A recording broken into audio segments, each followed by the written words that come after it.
책으로 세상을 바라보고 책으로 삶을 살찌우는 시간, TV 책방 북소리 문을 열겠습니다. 북마스터 이창현입니다. 안녕하세요. MC 꿈나무 문학평론가 허입니다. 네, 좋은 책을 맛있게 소개하는 책익지라 이가입니다. 좋은 책만 쏙쏙 골라 소개하는 책소남 박태근입니다.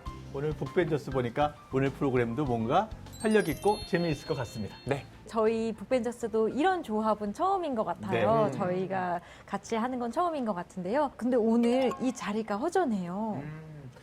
설마 이렇게 계속 비워놓고 하는 건 아니겠죠? 아, 비움의 미학. 아하. 저는 아니고요. 오늘 특별 게스트가 있습니다.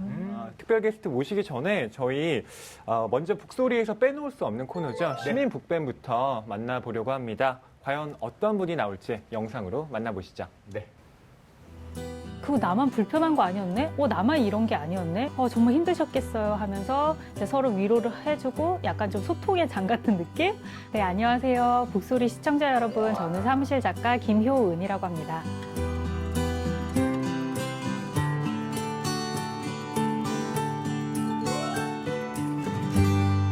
일단은 직장이니까 일에 대해서 고민하고, 두 번째는 점심 먹으니까 오늘 점심 뭐 먹지? 이렇게 메뉴에 대해서 고민하고, 마지막으로는 일하고 나서 퇴근해야 되잖아요. 그러니까 지금 몇 시지?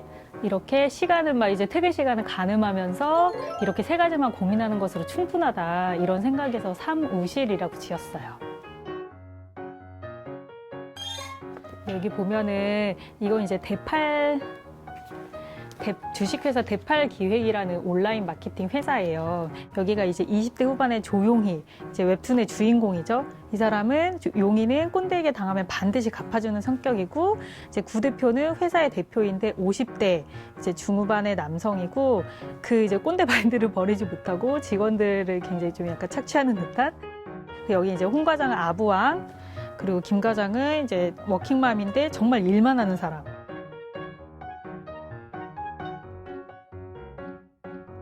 작가님께 제일 소중한 친구가 있다면 어떤? 용이죠, 용이. 용이 정말 소중하고요. 제가 생각해도 막 진짜 멋있다, 나도 이렇게 해야지 하는 생각이 들 정도로 가끔은 진짜 멋있는 것 같아요, 이 캐릭터가. 거의 이제 실화에 바탕을 두고 있고요. 한 40화쯤 됐었나? 그때부터 이제 독자들 제보 받은 거 바탕으로 이제 웹툰을 만들기 시작했는데요. 되게 많은 연락이 오고 있어요.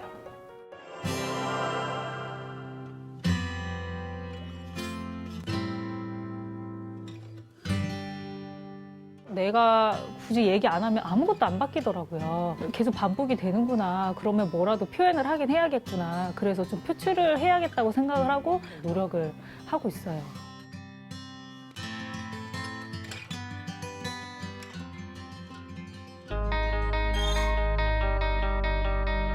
우리나라 직장 문화요? 나이 많은 사람이 이제 나이 어린 사람한테 하는 그런 조언들이 막 법처럼 되고 당연시 되다시피 하는데, 사실 꼭 그렇지만은 않거든요. 저는 좀 많이 좀 깨어 있으면 좋겠다는 생각을 하고, 이제 상사의 자리에 있는 사람들은 내가 틀릴 수도 있구나, 내 말이 아닐 수도 있구나, 이렇게 좀 생각을 해보셨으면 좋겠다는 그런 생각이 들고, 네.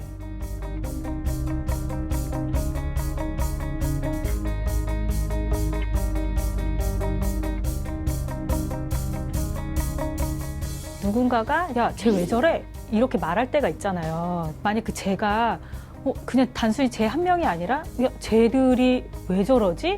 이런 질문으로 다가오면 잘못은 그 쟤들한테 있는 게 아니라 그 상사에게 있구나. 이거를 사실 인식하게 될 수 있는 첫걸음이 될 수 있다고 생각을 해요. 그래서 그런 쟤들의 쟤를 담당하셔가지고 조금씩 이제 용기 내셔서 잘못된 거 있으면 좀 바로잡고 그렇게 하면 좋을 것 같다는 생각이 들어요. 오늘의 시민 북벤저스, SNS에서 요즘 참 핫한 웹툰이죠. 바로 사무실의 작가 김효은 작가님이었습니다. 이 웹툰 다들 보셨나요? 사무실이 나는 오피스인 줄 알았더니 한자더라고요. 세 가지 걱정이 뭔지 아세요? 아까 보였던 것 같은데. 뭐 먹을까? 뭐 하지? 네. 그리고 또 하나? 언제 퇴근하지? 언제 퇴근하지? 네. 이 만화가 직장인들 사이에서 굉장히 공감을 얻었는데요. 네. 공감대가 높을수록 한편으로는 씁쓸한 기분도 들고요. 맞아요. 네. 또 그렇게 공감하는 한편에서는요. 웹툰 볼 시간도 있단 말이야? 라는 네. 부러움 섞인 얘기까지 나오고 있었습니다. 네. 네. 뭐 회사에서 보는 건 아닐 거예요. 회사에서는 당하고 네. 이제 집에 가서 또는 전철에서 그걸 보면서 아 정말 그랬었지 이런 공감을 받지도 않을까 생각도 드네요. 회사에서 화났을 때 보는 게 제맛입니다. 특히 화장실에서. 네. 네. 이 주인공 이름이 조용히인데요. 정말 말처럼 조용히 가만히 있다가 딱 중요한 순간에 갑질하는 사람들한테 한 방 먹이는 그런 화법으로 통쾌하게 복수를 하거든요. 그래서 제목이 함부로 대하는 사람들에게 조용히 갚아주는 법이잖아요. 그 제목만 봐도 도대체 어떤 방법이 있나, 내가 억울하게 당했을 때 어떻게 쫄지 않고 딱 갚아줄 수 있을까 궁금해지는 책이었습니다. 이가희 북벤이 이런 역할을 너무 잘할 것 같아요. 저요? 네. 저도 하려고는 하는데 네. 근데 막상 그 앞에서 사실상 두근두근두근 막 이러면서 말하기 전에 쫄잖아요, 다들. 직장인들은 거의 그런 것 같아요. 근데 여기 나오는 에피소드들을 보면 뭐 구두를 닦아오라고 하든지 아니면 본인 가족 여행 가는데 제주도에 맛집 뭐 있는지 좀 찾아보라든지 네, 그렇게 부당한 일을 당하면 딱 말할 수 있으면 좋겠는데 네. 되게 소심하게 저 이렇게 말을 하게 되는 게 현실인 것 같아요. 네. 이 만화를 보면요. 이 직장 내에서 말을 주고받을 때 서로 같은 말을 다르게 번역을 해서 들어야 되거든요. 이런 부분들이 굉장히 재밌게 나와 있습니다. 맞아. 네. 뭐 예를 들면 면접 볼 때 내 회사처럼 일해주세요. 사장이 월급 150 받나요? 뭐 이런 식의. 그리고 메신저로 요즘엔 대화를 많이 하잖아요. 예. 메신저로 팀장님이 이거 하는 거 어떻게 했어요? 바로 하란 얘기죠. 그렇죠. 이거 해주실 수 있을까요? 이것도 바로 하란 얘기거든요. 이런 걸 있는 그대로 알아들으면 굉장히 난망한 상황에 처하는데 그런 장면들을 재미나게 비틀어서 많이 보여주고 있더라고요. 그러니까 저는 그런 면에서 갑질 문화라고 이제 신문에 많이 나면서 이제 비판하는 거 좋아요. 근데 문화라고 하면 너무 당연시되는 거잖아요. 갑질 범죄다. 그래서 이 범죄로서 부당함에 대응해야지 이게 을에 그러려니 하고 넘어갈 것은 아니다라는 생각이 들 정도더라고요. 그만큼 이 직장 생활을 하기가 참 녹록지 네, 않다라는 맞습니다. 뜻인데요. 그래서 이 문제에 대해 함께 이야기할 분 모셨습니다. 네. 북마스터님 소개해 주시죠. 오늘의 스페셜 게스트 기대되시죠? 네. 너무 기대됩니다. 88만 원 세대라는 책 여러분 다 아시죠? 네. 우리 사회의 비정규직이라는 단어를 만들고 네. 그 말을 만들어서 비정규직이 이렇게 부당한 처우를 받고 있다라는 정책적 변화를 이끌어낸 분이기도 한데요. 오늘은 직장 문화에 대한 깊이 있는 대화를 해주시기 위해서 오늘 북소리를 찾았습니다. 경제학자 우석훈 박사님 모셔보겠습니다. 나와주시죠. 반갑습니다. 안녕하세요. 안녕하세요. 안녕하세요. 네, 반갑습니다. 네. 시청자분들께 박사님 직접 소개 좀 부탁드리겠습니다. 경제학자고요. 요즘은 애 둘 보는 게 사실 제일 큰 일이고 책 쓰고 애 보고 그렇게 사는 50대 남자예요. 애 보면서 책을 쓰실 뿐 아니라 네. 애 보는 얘기를 책으로 쓰기도 하셨는데요. 그렇죠. 그 책 제목이 오늘 한 푼 벌면 내일 2푼 나가고. 네. 시청자 여러분께 잠시 소개를 드리자면 우리가 사실 88만 원 세대 아까 얘기했지만 그건 정말 세계적으로까지 아젠다를 만들어낸 게 아닌가 싶어요. 한국 사회의 비정규직 네. 청년들의 현주소를 보여줬다라는 생각이 들고요. 국가의 사기, 조직의 재발견 등 총 36권의 책을 만들었고요. 이 모든 것들이 단순한 사회과학자이기도 하지만 기존에 있는 이론을 그냥 적용시키는 게 아니라 네. 새로운 사회 현상에 대한 새로운 개념을 만들어서 사회적인 관심, 주목을 끌어냈다라는 점에서 의미 있다라고 평가할 수 있겠는데 동의하시죠?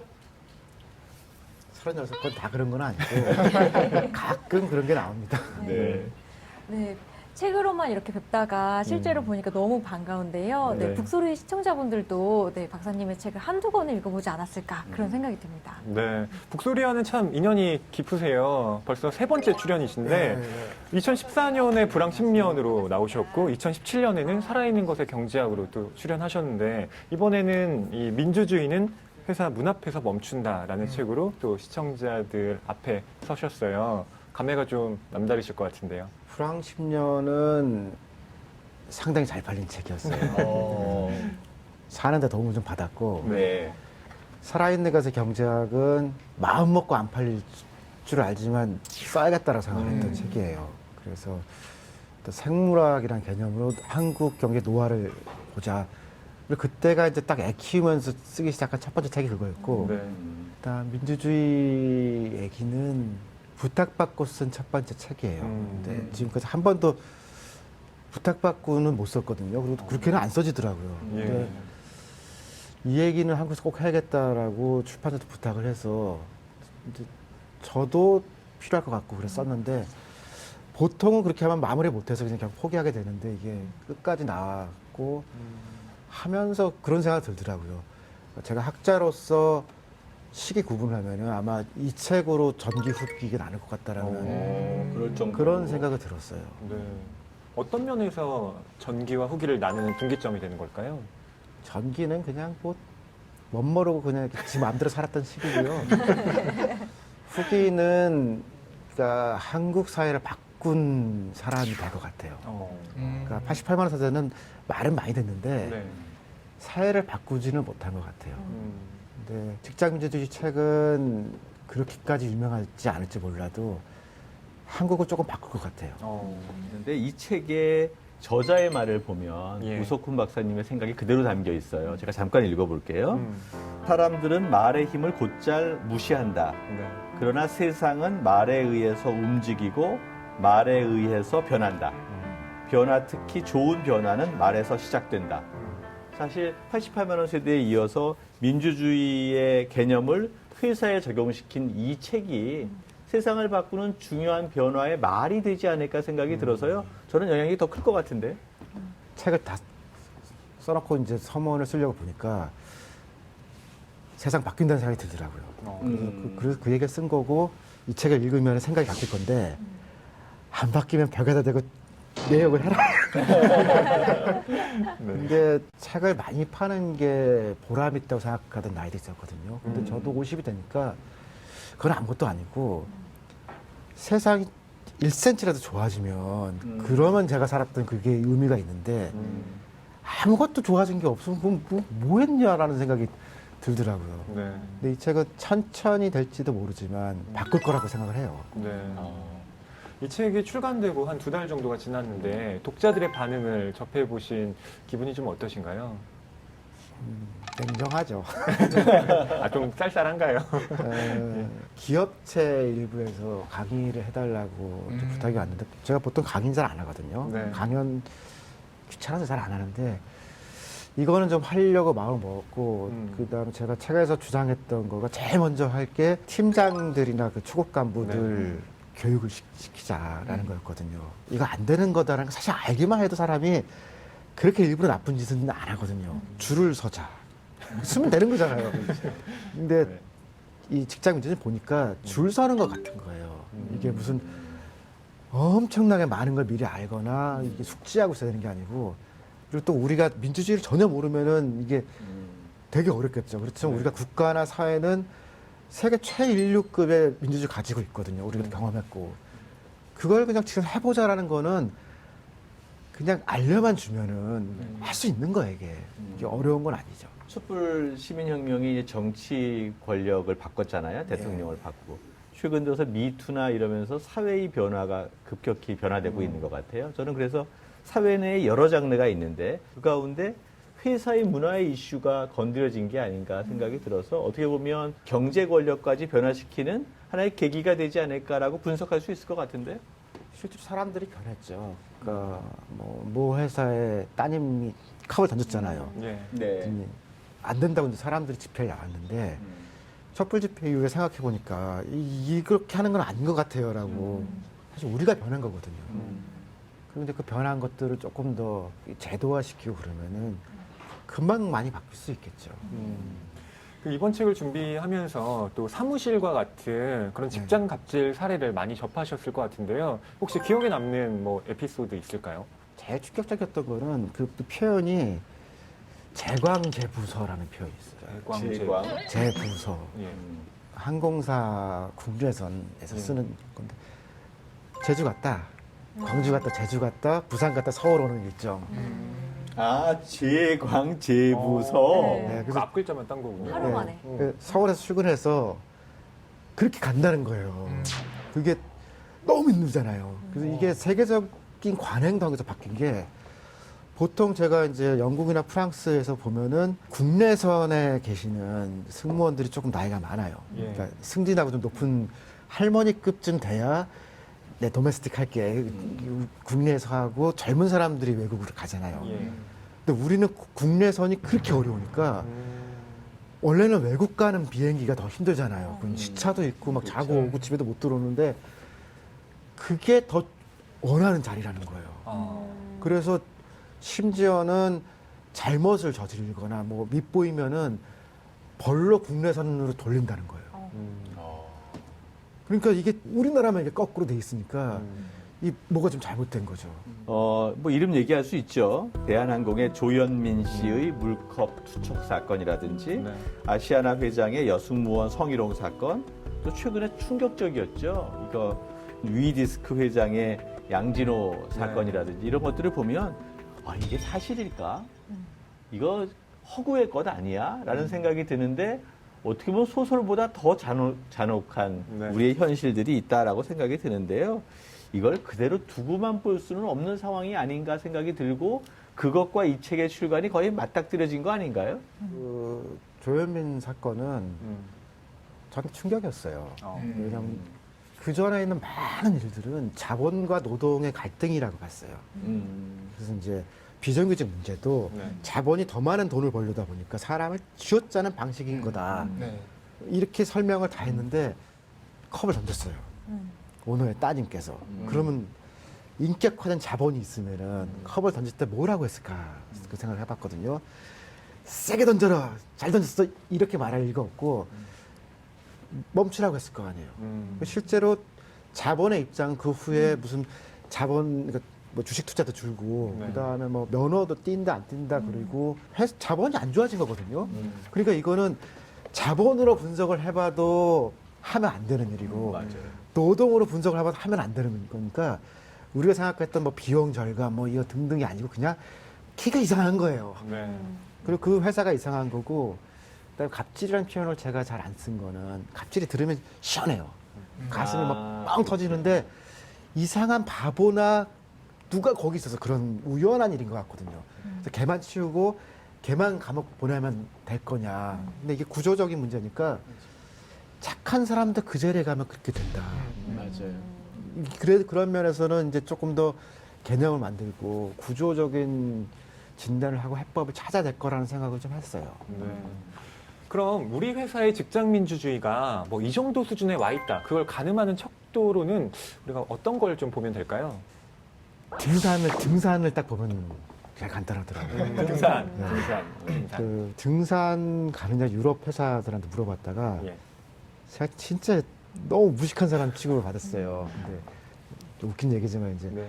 휴일날 직원들이 나오게 하려면은 상당히 복잡한 절차가 필요한데 그냥 몇 사람이 상사들이 나오라고 했다가는 노조에서 큰일 나고 진짜로 나오게 하면은 회사 운영위원회에서 난리가 난다는 거예요. 네.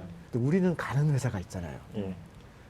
젊은 사람들 싫어해요. 안 가고 싶은데, 그러니까 이를테면 등산 가는 회사는 보나마나 토요일 날 카톡 보내는 거고, 밤에 뭐 오라고 하는 거고, 그렇죠. 그게 다 모아서 그렇고, 진짜. 민간 회사 중에서는 최근에 등산 안 간다는 회사들이 좀 있더라고요.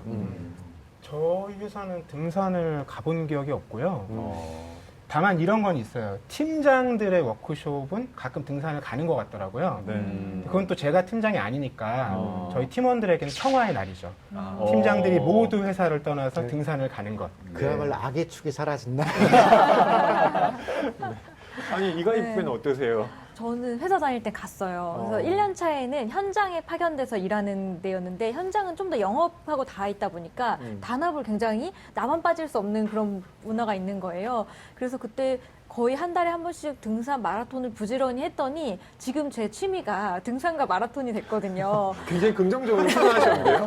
네. 그렇다고 지금 회사원들에게 강요하시는 건 아니겠죠? 그럴 순 없죠. 그러면 다 나가고요, 요즘은. 네, 네. 그래서 사실 저는 그런 생각이 들어요. 등산하고 마라톤은 죄가 없다. 다만 그게 왜 휴일에 해야 되고 또 사실은 그건 사회 영역에 있는 건데 왜 공적인 그 회사가 공사를 구분 못하고 그걸 함께 하자고 하나 네. 그 감수성이 문제가 있는 것 같아요. 이거는 저 작가의 기획 의도와는 상관없이 이가희 북변의 개인적 취향을 얘기하신 겁니다. 자, 그럼 본격적으로 책 이야기 나눠보겠습니다. 민주주의는 회사 문 앞에서 멈춘다. 자, 네. 다들 읽어보셨을 텐데 어떠셨나요? 아마 제가 가장 먼저 읽어봤을 것 같아요. 왜냐하면 제가 서점에서 인문사회 분야를 담당하고 있기 때문에 네. 책이 나오자마자 이 책을 전달받아서 읽어봤는데 저는 일단 제목을 보고 아 그렇지라고 고개를 끄덕였어요. 아. 그치 민주주의 회사 문 앞에서 멈추지. 그런 정도의 감각으로 책을 펼쳤는데 네. 아 그게 아니라 직장에서 민주주의를 생각해보자. 이 말이 굉장히 생경하게 들리더라고요. 돌아보니까 회사 내에서 뭘 할 때 민주주의랑 뭘 연결해서 생각해본 적이 있나? 이런 생각을 해보니까 단 한 번도 없는 거예요. 그렇죠. 그래서 놀랐어요. 제목만 봤을 때는 그냥 고개 끄덕였다가 네. 책을 펼치자마자 아 이거 정말 심각한 문제구나. 우리가 일상에서는 민주주의, 뭐 제도적 민주주의 얘기하지만 내가 가장 많은 시간을 보내고 내 삶을 가장 강력하게 잡고 있는 그 조직에서는 민주주의 한 번도 생각해보지 않았구나. 네. 이런 생각이 들어서 좀 서늘하게 읽었습니다. 예. 네, 저도 사실 직장을 수식하는 말로 민주적이다, 민주주의다, 이게 전혀 조화롭지 않다라는 생각이 들었거든요. 왜 그런 생각이 드나 생각을 해봤는데, 민주주의는 기본적으로 우리가 주인이다라는 의식을 가지고 국가에서도 그런 전제로 되잖아요. 네. 근데 사실 회사에서 주인의식을 강조하지만 정말 주인인가? 그리고 제가 사실 사업을 해보고 나니까 자본주의 구조적으로 회사의 주인은 주주들과 오너지 절대로 회사의 구성원들이 있지 않은 거예요. 그래서 아 이거를 읽으면서도 저는 우석훈 북배님께 궁금했던 건 그러면 민주주의가 회사에서 진짜 되려면 회사의 주인이 구성원들이어야 되는데 이게 가능할까? 이런 생각도 저는 들었거든요. 독일, 뭐 스웨덴 등 많은 국가들이 회사 운영위원회, 우리식으로 치면 이제 이사회에 노동자들이 운영에 들어가요.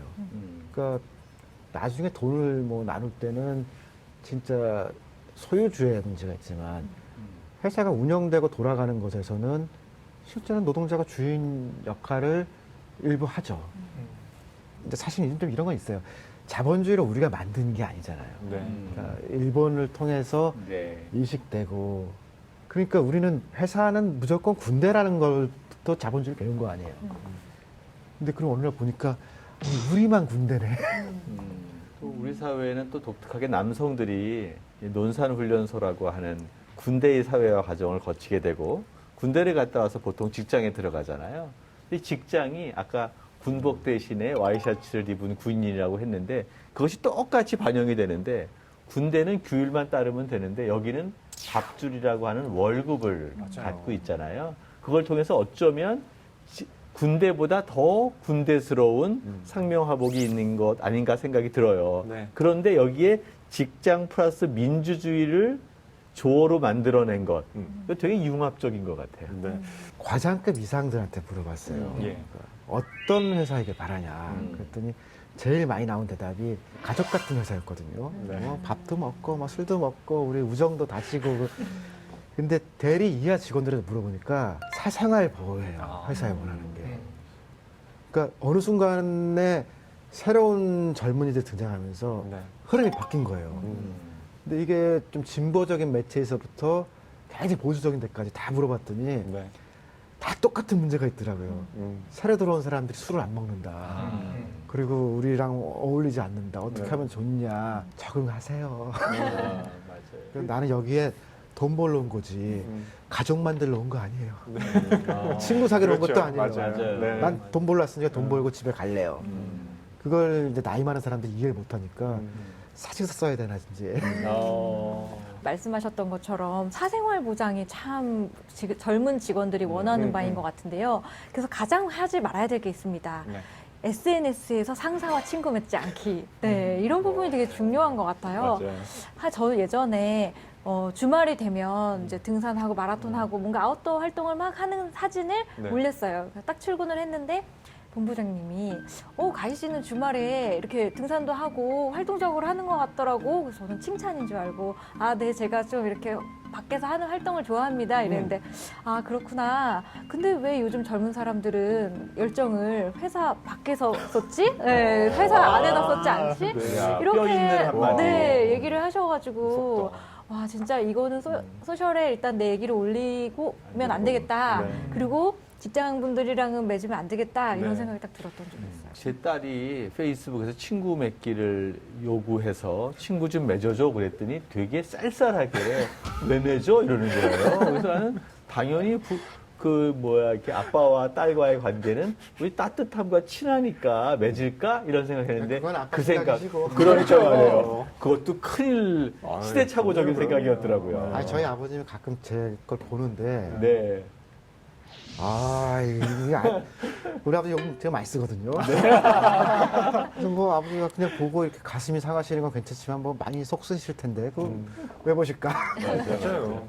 박사님은 지금 집에서 또 아이를 키우시고 뭐 책을 쓰고 있는 일을 하시지만 예전에는 직장 생활 또 오랫동안 하셨잖아요. 그때는 어떤 회사 또 어떤 회사원이셨습니까? 저는 출발이 아까 과장이었어요.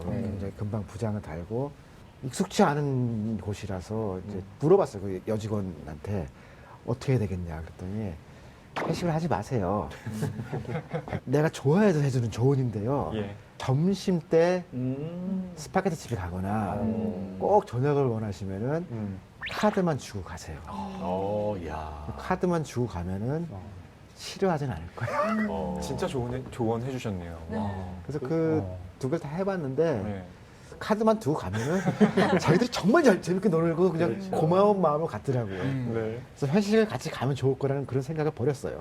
사실 팀원들이 팀장에게 원하는 게요. 네. 그렇게 큰 게 아닙니다. 음. 가장 쉬운 거. 휴가를 다 쓰는 것.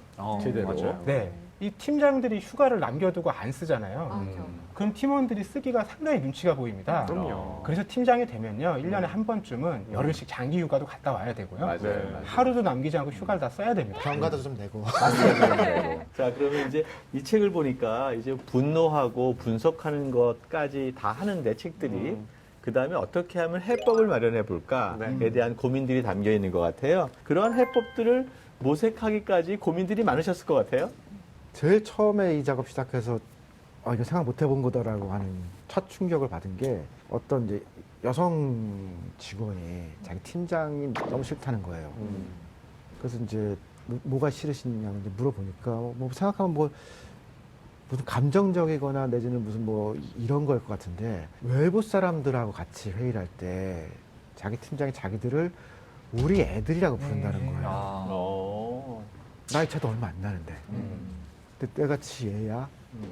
근데 그거를 생각해 보니까 그게 되게 자연스러운 용어였는데 저도 그게 회사를 그만둘 정도의 그런 이유가 될 거란 생각 안 해봤는데 거기서부터 뭐 생겨난 이제 모멸감 같은 게 이제 쭉 번져서 그러니까 우리는 이를테면 서로 가족이고 공동체로 생각하는 게 당연할 수 있지만 지금 20, 30대한테는 예.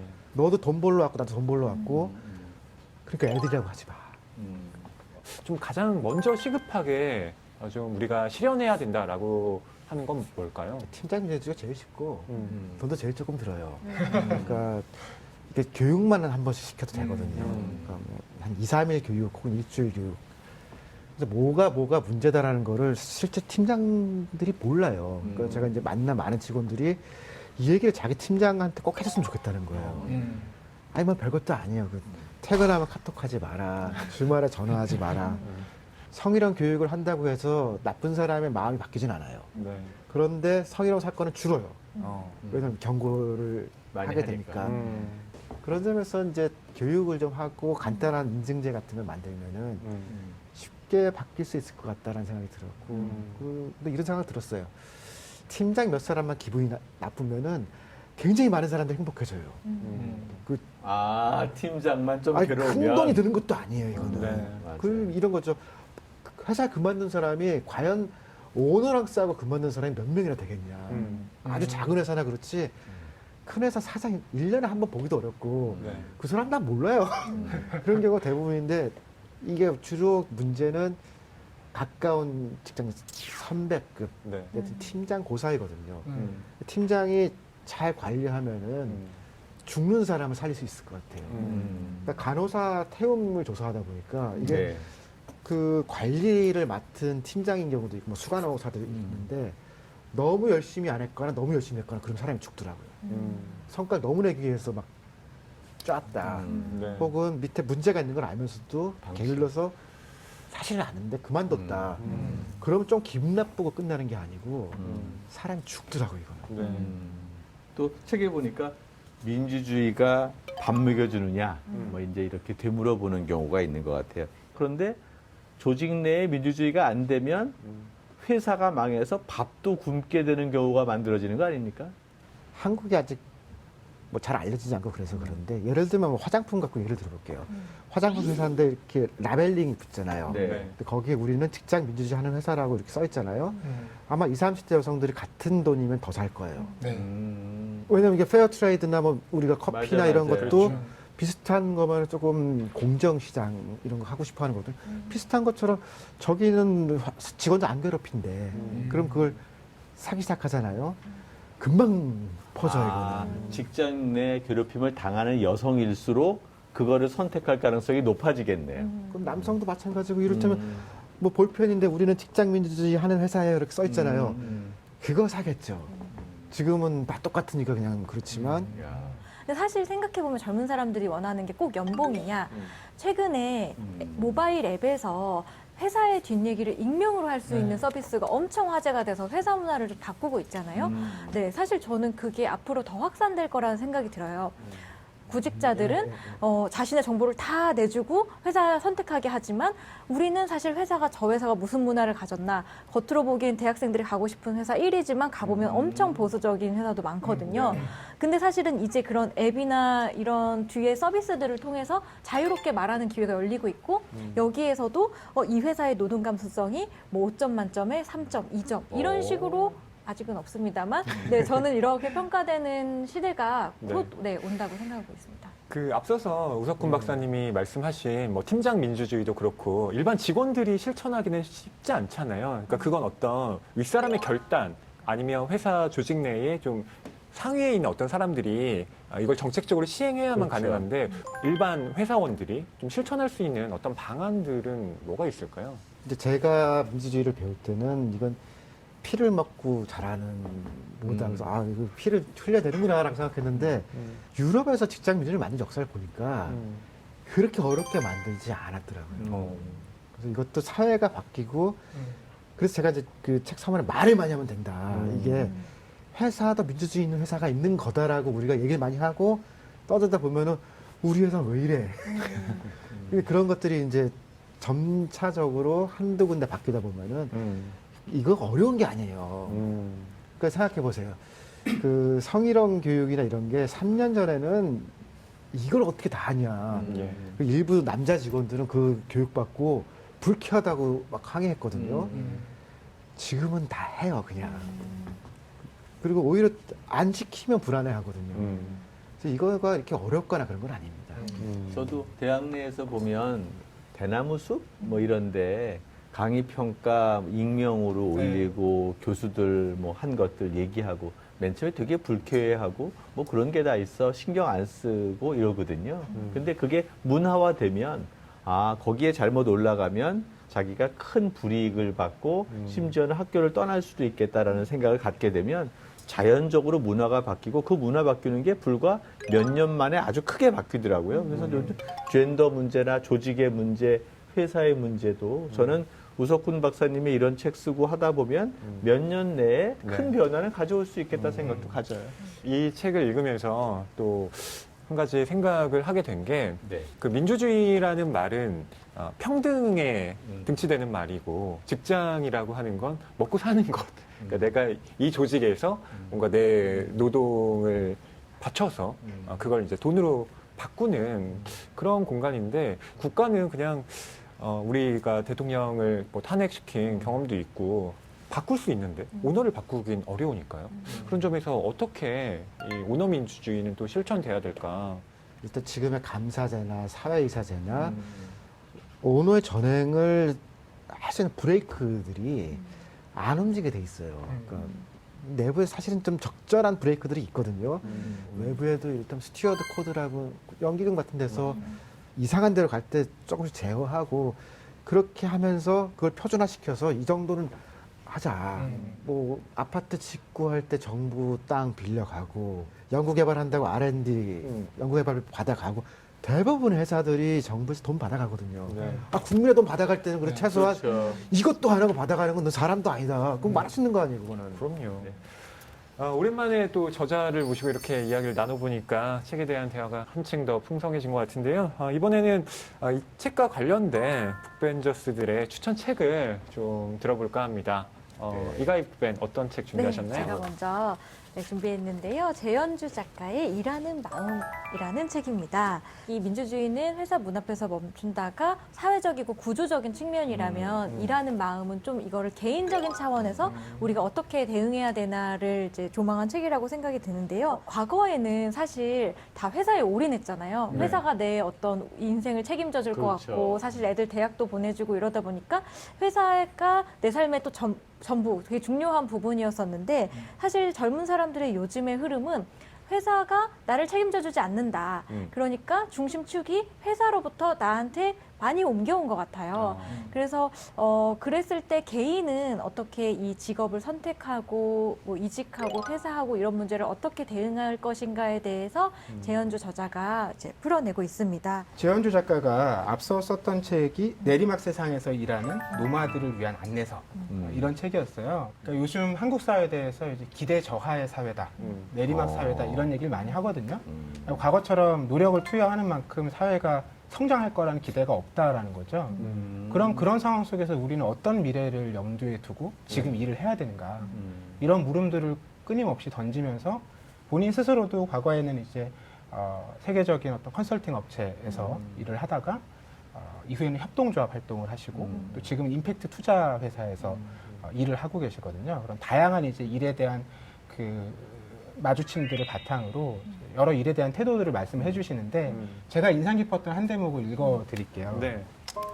좋은 사람이 되기 위해 일을 하는 것은 아니고 더구나 특정한 누군가에게 좋은 사람이 될 필요는 없겠지만 일을 잘한다는 것이 궁극적으로 더 좋은 사람이 되게끔 이끌어주지 않는다면 굳이 일을 잘하려고 애쓸 필요가 있을까?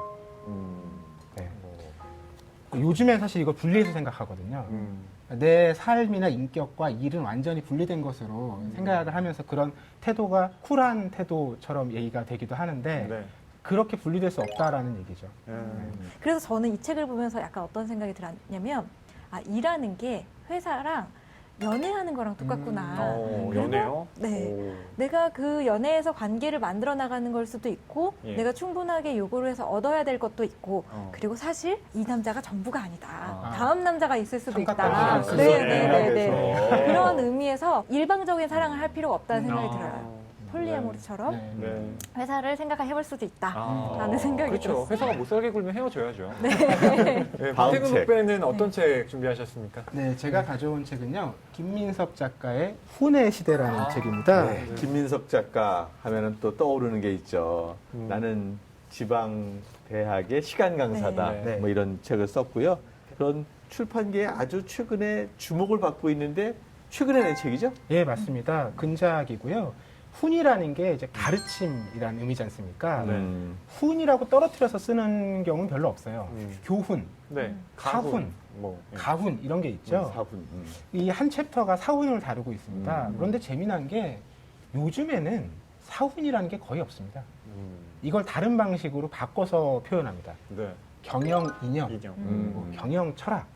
근데 이게 그러다 보니까 표현이 바뀐 거예요. 예전에는 개인의 도덕성에 관련된 얘기가 많았습니다. 근면이라든지 그렇지. 인화. 성실이라든지 인화라든지. 그렇죠. 인화. 굉장히 그렇지. 클래식한 말이네요. 그런데 요즘에는 직원에게 요구하지 않는다라는 거예요. 직접적으로. 대부분 고객에게 기쁨을, 고객 만족 최우선. 이렇게 머릿말을 만들어 놓고요. 그렇다면 고객이 기쁘게 하려면 직원은 뭘 해야 되느냐? 당연히 최선을 다해서 열정을 가지고 창의적으로 일을 해야 된다라는 거예요. 네. 과거에는 그걸 직접적으로 요구했는데 지금은 돌려서 직원들이 회사 내에서 내가 어떻게 하면 내가 그럼 고객을 만족시킬 수 있을까? 이걸 내면화하게 만든다라는 겁니다. 이런 분석을 듣고 나니까 제 지금 상황이 너무 안타깝게 느껴져서 깜짝 놀랐습니다. 저는 이 훈회 시대를 보면서 그 구글의 또 경영 이념 네. 떠오르게 되더라고요. 구글의 경영 이념 혹시 아십니까? 그 구글의 사훈. 네. 글쎄. 옳은 일을 하자입니다. 어, 옳은 일을 하자. 믿겨지십니까? 이 IT 업체가 옳은 일을 하자라는. 네. 근데 이 옳은 일을 하자가 실은 그 사람에 따라서 또 얼마든지 다르게 해석될 수 있어서 무엇이 옳은지. 네. 이거 굉장히 폭넓게 열린 개념이지만 동시에 저는 조금 무서운 개념이다라는 생각도 들더라고요. 저는 저희 회사 사원이 사실 마음에 들거든요. 그래서 이 회사에 입사한 것이기도 한데 사원이 좋은 책을 고르는 방법입니다. 어, 이것 역시 고객을 대상으로 한 표현이긴 한데 함께 고민해보고 싶은 생각이 드는 거죠, 저 역시. 네. 좋은 책을 못 쓰면 어떡하죠? 그 뭐 방법 간단하잖아요. 우석훈 박사님의 책을 고르면 된다. 아, 정답. 아니, 아니. 네. 네. 자, 이제 제 차례인데요. 네. 제가 골라온 책은 바로 이 책입니다. 김금희 작가의 장편 소설입니다. 네. 경애의 마음이에요. 경애의 마음. 누구누구를 경애하는 마음 같기도 한데 네. 경애의 마음. 어떤 내용이죠? 이 책의 주인공 이름이 경애예요. 그리고 또 다른 주인공이 상수라는 남자인데 이 두 사람이 회사에서 만나서 벌어지는 여러 가지 에피소드들 그리고 그 두 사람이 과거에 얽힌 이야기를 차례대로 풀어놓는 그런 소설입니다. 여기 보면 이 주인공인 상수라는 인물 자체가 상당히 좀 문제적입니다. 이 사람은 낙하산이에요. 아버지가 국회의원이어서 이 상수가 취직한 회사의 회장과 자기 아버지가 옛날에 친구였던 거예요. 이미 회사에는 소문이 쫙 나죠. 네. 근데 정작 자기 자신은 거기에 대해서 별로 그런 자의식이 없어요. 그리고 오히려 회사 내에서 누구보다 윤리적으로 행동하려고 애쓰는 사람입니다. 그의 반면에 이제 경애라는 인물은 회사에서 언제 자기가 잘릴지 모르는 그런 좀 불안에 노출되어 있는 인물입니다. 그리고 구조조정을 할 때 노조에 속해서 파업에 동참을 하기도 했는데 그때 삭발까지 해요.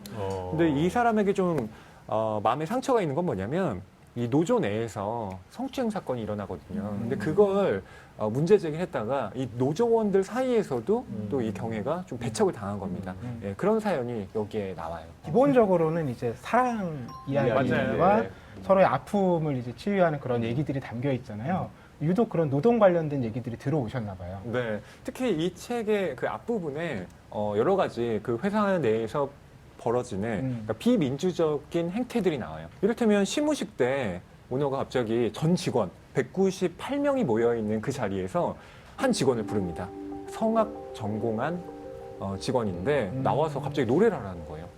근데 뭐 반주도 없고 그렇지. 전혀 사전에 언질도 없었고 협의도 안 된 상태에서 그래서 그 직원이 머뭇머뭇하면서 나왔는데 처음엔 장난이겠지 했는데 진짜 표정이 엄숙한 겁니다, 사장이.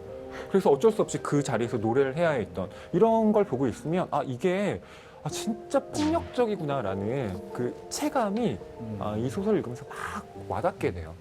이 민주주의는 회사 문 앞에서 멈춘다가 구조적인 얘기를 다루고 있지만 저는 그 구조가 바뀌려면 무엇보다 사람의 마음이 변화해야 한다고 생각하는 쪽이에요. 근데 이 경애의 마음, 그러니까 왜 주인공은 두 명인데 하필이면 경애의 마음일까? 그건 사랑하고 공경하는 마음이라는 메시지를 이 책에서 전달하고 있는 거거든요. 그러니까 회사 내에서도 민주주의라는 것이 실천되려면 결국 구조가 바뀌는 동시에 우리가 서로를 사랑하고 공경하는 마음을 갖지 않으면 그것이 어렵다는 측면에서 이 책을 추천했습니다. 자, 그러면 우리 박사님 북벤저스가 추천한 세 권의 책이 있는데 어떻게 느끼셨어요? 시간의 대부분을 회사에서 보내지 않습니까? 네, 맞습니다. 그리고 결국은 어딘가 이렇게 다 반영이 되게 돼 있거든요. 되게 많은 소설책들이 정말 아주 사소설이라고 너무너무 그런 개인인 경우가 아니면은 한 반은 다 회사 얘기거든요. 그렇죠. 직장에서 제가 무슨 파라다이스를 만들어서 이게 천국과 같은 너무 출근하고 싶은 곳을 만든 그거는 좀 이상한데 그렇지만 지옥에 매일 갈 필요는 없지 않냐. 그 지옥은 아니더라도 이렇게 좀 지옥에 가기 전에 기다리고 있는 정류장 같은 데만 돼도 그렇죠. 저긴 지옥인데 그래서 난 여기가 나아. 그걸 만들기가 그렇게 어려울 것 같지는 않습니다. 네. 정말 멋진 민주주의와 회사의 문제를 다루어 줘서 감사의 말씀을 드리고요. 또 VCR로 좋은 이야기를 들려준 시민 북벤저스 이야기도 상당히 좋았죠. 그리고 우리 북벤저스 세 분도 새로운 구도에서 너무 좋았고요. 오늘 1일 MC를 하는 네. 우리 허희 씨 너무 좋았습니다. 그럼 저희는 다 함께 인사 나누면서 이 시간 마무리하도록 하겠습니다. 네. 북으로 소란한 세상을 이롭게 이롭게 하라. 다음 주에 만나요. 만나요.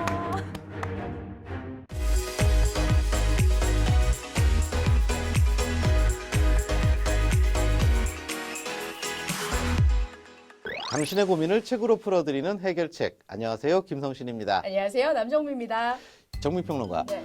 정민평론가는 원래 개그맨이기도 했고, 예, 또 배우이기도 했어요. 안녕하세요. 또 인기 DJ이기도 했고, 잘 들리나요? 대학 교수도 했어요. 잘 들으란 말이야. 근데 혹시 그 전에 네. 직장 생활을 해본 적은 있나요? 보시면 아시겠지만 아, 없습니다. 예, 맞아요. 참 버릇이 없죠. 그럼 이 워라벨이 무슨 말인지 혹시 알겠어요? 워라벨은 알죠. 워낙 유명하니까. 워크, 음. 앤드, 라이프, 밸런스? 아, 참 바로 끝내주는데요. 네. 맞습니다. 최근에 한 그 취업 포털 사이트에서 네. 이 올해 구직자들에게 직장 선택의 기준이 뭐냐 이것을 설문조사를 했거든요. 그랬더니 1위야 뭐 당연히 그렇죠. 예. 그런데 아주 근소한 차이로 2위가 바로 워라벨이었다고 합니다. 워라벨. 그러니까 일도 하고 내 생활도 지키고. 보면요, 그렇죠. 예전에는 부장님이나 과장님이 야근하시면 막 아유, 가야 돼. 이러면서 계속 끝까지 같이 야근했는데 요즘은 그런 분위기 아닌 것 같아요. 그렇죠. 네. 아주 굉장히 좋아진 거라고도 볼 수 있는데 네. 마침 오늘 우리 해결책에도 바로 이 직장 생활에 관한 이 고민이 도착을 했다고 합니다. 네. 정말 열심히 앞만 보고 회사 생활을 하던 사연자님이 이 딜레마에 빠졌다. 아하. 예, 도와달라 이렇게 요청하셨는데요. 과연 어떤 사연인지 한번 들어볼까요? 안녕하십니까. 어느덧 입사한 지 3년, 올해부터 드디어 대리로 진급한 정대리입니다. 진급의 기쁨에 한동안은 열정이 뿜뿜뿜 했었는데요. 요즘은 제가 잘 살고 있는 건지 궁금해지더라고요. 정대리 오늘까지 이거랑 이것들 작성해서 보고서 올리고 예. 그리고 새로 들어온 신입 좀 잘 가르치란 말이야. 벌써 2살 때인데 아직도 저렇게 매일 실수하면 어떡해? 알겠습니다. 과장님 제가 잘 교육시키도록 하겠습니다. 신입씨 이리 와봐. 지금 이건 이렇게. 어버버. 아니 그러니까 이거는 이렇게 해야 되는 거라니까. 우왕좌왕 허둥지둥. 보고서 아직 안 됐나? 빨리빨리. 예 알겠습니다. 금방 그냥 내놔 내가 할 테니까. 진짜 바빠 죽겠네. 매일 6시 땡 치면 퇴근하는 신입사원에게 오늘 남아서 야근하자고도 해볼까라고 생각을 했지만 요즘 직장 갑질 이야기로 하도 시끌시끌해서 혹시나 오해할까봐 말도 못 꺼내겠습니다. 목마른 사람이 우물 판다고 저 혼자 새벽 1-2시까지 밥 먹듯 야근을 하다 보니 오늘 아침엔 세수하는데 갑자기 코피가 떨어지더라고요. 아이고 저런. 누군가 해야 할 일 그냥 내가 하자 이런 성격인데 직장에서 인정받기 위해 지금처럼 계속 일을 해야 할지 아니면 칼퇴 후 당장 지금을 즐기며 워라벨 인생을 사는 게 맞는 건지 딜레마에 빠져 있습니다. 이럴 때 제게 필요한 해결책 좀 추천해 주세요. 하셨네요. 네. 이 정대리님 이야기를 듣다 보니까요. 직장 3년 차라면 한 번쯤은 반드시 빠지게 되는 바로 그 고민을 하고 계신다는 생각이 드는데요. 네. 사실 삶의 균형이라는 문제, 인간이 노동이라는 이 경제적 행위를 한 이후 그 수만 년 동안 아직 그 누구도 해결을 하지 못했다. 바로 그런 문제이다라고 볼 수 있죠. 지금 우리 정 대리가 수만 년 동안 단 한 번도 누구도 풀어주지 못했던 고민을 우리에게 지금 해결책으로 풀어달라고 그렇죠. 네. 사연 보내신 겁니까? 우리는 뭐든지 푸니까. 그러니까요. 네. 맞습니다. 이렇게 해결책을 낼 수 없는 것에 대한 해결책은 오직 하나입니다. 뭡니까? 바로 끝없이 고민을 하는 겁니다. 고민을 더 치열하게 고민하라. 음. 이거 더울 때 덥게 먹고 뭐 추울 때도 이열치열 이런 수법인가요? 농담이 아니라 고민을 분쇄해버려야 할 적으로 규정하는 것이 아니라 내가 평생 함께 지내야 할 친구처럼 여겨보라는 것이죠. 정 대리님 고민을 공부하십시오. 자 그러면 성신평론가님께서 어떤 해결책을 제시해 주실까요? 바로 세계 최고의 MBA라고 하는 와튼 스쿨에서 그 중에서도 또 가장 인기 있는 교수이기도 합니다. 바로 스튜어트 D 프리드먼이 쓴 책 와튼 스쿨 인생 특강 원하는 삶을 살 것이라는 제목의 책입니다. 원하는 삶을 살 것.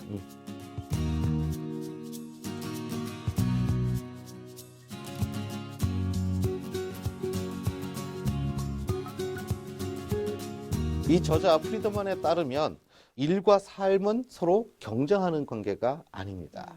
인생에는 일, 가정, 그리고 공동체와 사적 자아 이렇게 4가지 영역이 있다고 하는데요.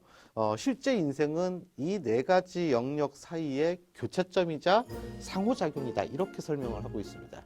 교차점 상호작용 너무 어려운데. 말은 어려운데요. 네. 내용은 쉽습니다. 이 4가지 영역을 서로 조화롭게 통합시키는데 목표를 두어보라 이렇게 조언하고 있는 내용입니다. 그러니까 쉽게 말하면 정말 워라벨의 업그레이드 버전이다 이렇게 보면 되는군요. 그렇습니다. 일과 삶을 통합시키면서도 성공을 한 6명의 정말 세계적인 리더들이 이 책에 등장을 합니다. 네. 그래서 그분들의 에피소드들을 통해서 이러한 균형이 실제 삶에서 어떻게 구현될 수 있는지 이것을 구체적으로 설명해 줍니다. 6명의 리더에게 좀 배우시면 될 것 같고요.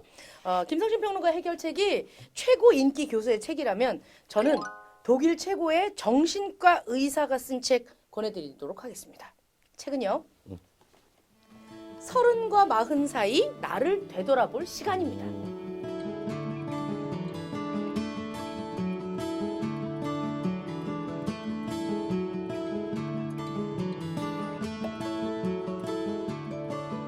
일단 이 나이 때에 우리가 진짜 남의 눈치 많이 보잖아요. 정말. 나 오늘 딴 거 먹고 싶은데 짜장면 먹고 싶다.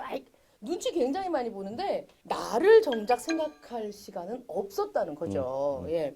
근데 또 이럴 때는 주변 사람들이 나를 그동안 지켜봐왔던 사람들이 나의 성향을 알려준 경우도 있습니다. 선생님 오늘 저녁에 뭐 드실 거예요? 갑자기 저녁은 왜요? 뭐 글쎄요. 글쎄 아니지. 선생님 맨날 한식 드시거든요. 선생님 한식 좋아하잖아요. 끝나지. 정미평론가는 그럼 이제 밥 먹고 나면 디저트는 늘 초콜릿, 아이스크림 맞아요, 맞습니다. 이렇게 알죠. 네. 네. 이렇게 주변 사람들이 나에 대한 성향을 알려준 경우들이 있단 말이죠. 근데 왜 하필 30과 40 사이일까요? 있잖아요. 30과 40 사이 이 책은 뒤에 나를 되돌아볼 시간이라는 말이 있습니다. 그런데 이 책을 찾기 위해서 30과 40 사이 책 이렇게 치면 주르르르륵 나와요.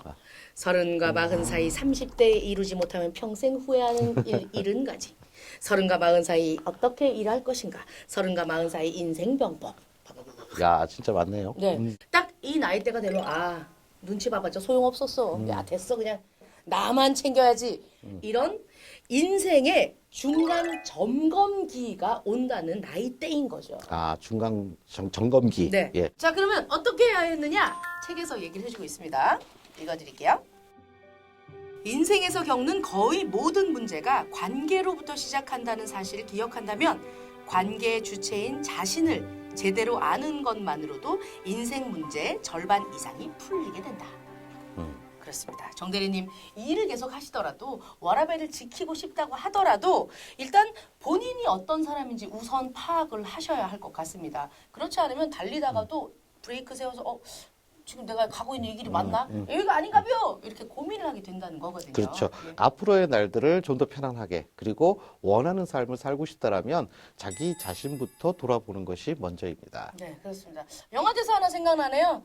거참 나 알기 딱 좋은 날씨네. 예, 오늘 바로 시작하시기 바랍니다. 네, 오늘은 직장생활 딜레마에 빠진 우리 정 대리님의 사연을 소개해드렸습니다. 네, 사연자님께는 오늘 저희가 추천해드린 해결책을 선물로도 보내드리겠습니다. 네, 그럼 저희는 다음 시간에 다시 인사드리겠습니다. 여러분, 안녕. 네, 그런 말이 있더라고요. 받아주니까 계속하는 거다. 그러니까 더 이상 이제 받아주지 마시고 이건 아닌 건 아닌 거라고 좀 확실하게 조금씩 표현을 하셨으면 좋겠고 올해는 다들 용이처럼 획사이다 날리는 그런 새해 보내셨으면 좋겠습니다. 화이팅!